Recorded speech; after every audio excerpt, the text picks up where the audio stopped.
com vocês? Estamos aqui de volta para mais uma aulinha, né? A gente vai terminar sobre os nossos queridos climas, que a gente já falou sobre a maioria, tá faltando aí só 4 climinhas, são climas mais distantes da nossa realidade, né? A gente já falou sobre o clima equatorial, né? Que é o clima que vai predominar, né, em algumas regiões aqui no Brasil, principalmente na região norte.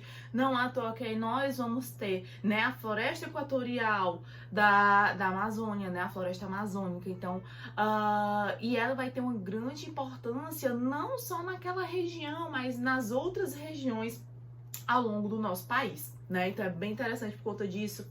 O clima tropical, que é onde a gente está inserido também. O clima semiárido, onde o Nordeste, nosso querido Nordeste também vai estar englobado, né? Onde a gente vai ter aí poucos índices de chuvas, temperaturas elevadas, as plantas, a vegetação, né? E os animais extremamente adaptados a essa realidade.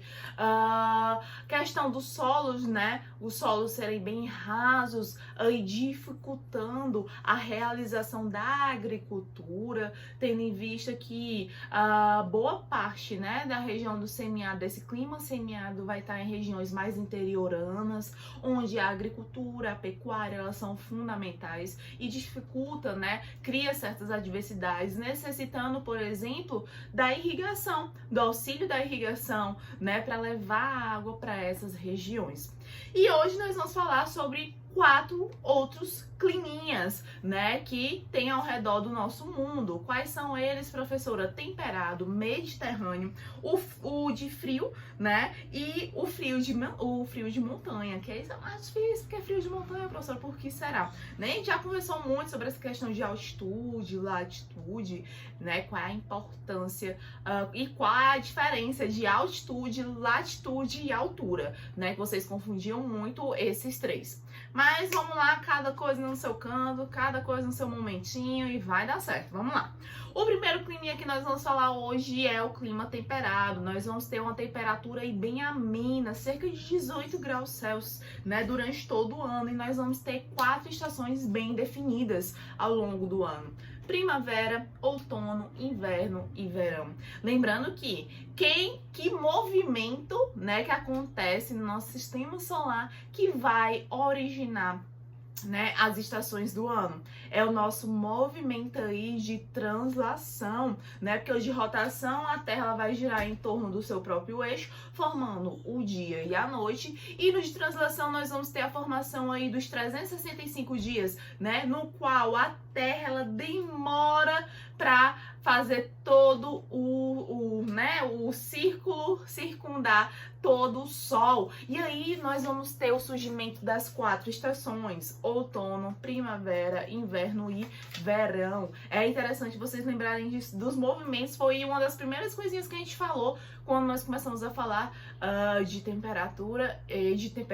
de tempo e clima, né? Que são os movimentos de rotação e o de translação, certo? Um outro clima que nós vamos ter é o clima frio. No clima frio, pessoal, a gente vai ter aí baixas temperaturas, né? Boa parte do ano também, assim como no clima temperado. O verão, ele é bem curto e o inverno é extremamente rigoroso. É muito típico, principalmente próximo aos polos, né? A gente vai ter aí um país no qual ele vive, né? Vivencia muito isso, tanto o Canadá quanto a Rússia. Não à toa que a Rússia é conhecida mundialmente pelo seu inverno extremamente rigoroso, né? Chega aí, pessoal, a menos 40 graus, né? Então é muito frio. Ah, professor, é um friozinho. Não, gente, é muito frio. Isso causa mortes, né, lá na população russa. Então é bem interessante por conta dessas extremidades. Por quê, professora?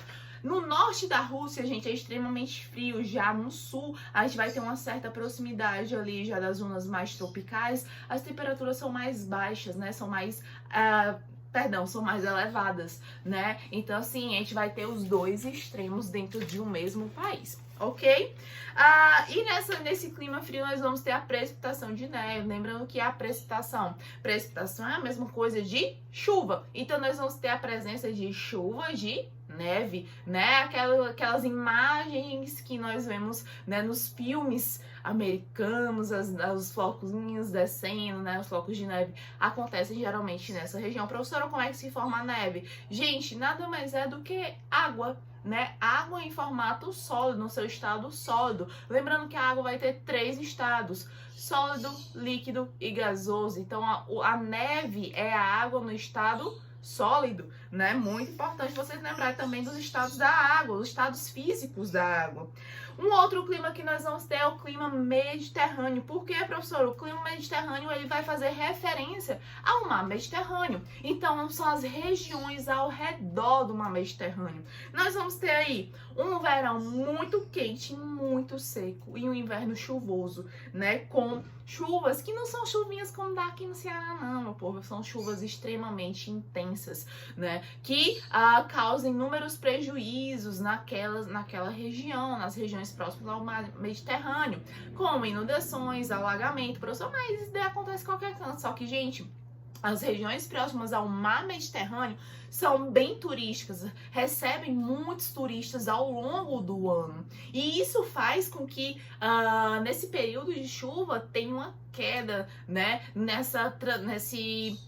vamos dizer assim, no desenvolvimento do turismo na região, porque eles perdem muita coisa, alaga, inunda, né? Quem é que vai querer viajar para ficar debaixo d'água? Ninguém quer, né? Então, acontecem, né, esses fenômenos naturais, eles já sabem que em determinada época do ano, eles passarão, né, por alagamentos, inundações, né? E nesse período eles meio que baixam, né, o recebimento de turistas.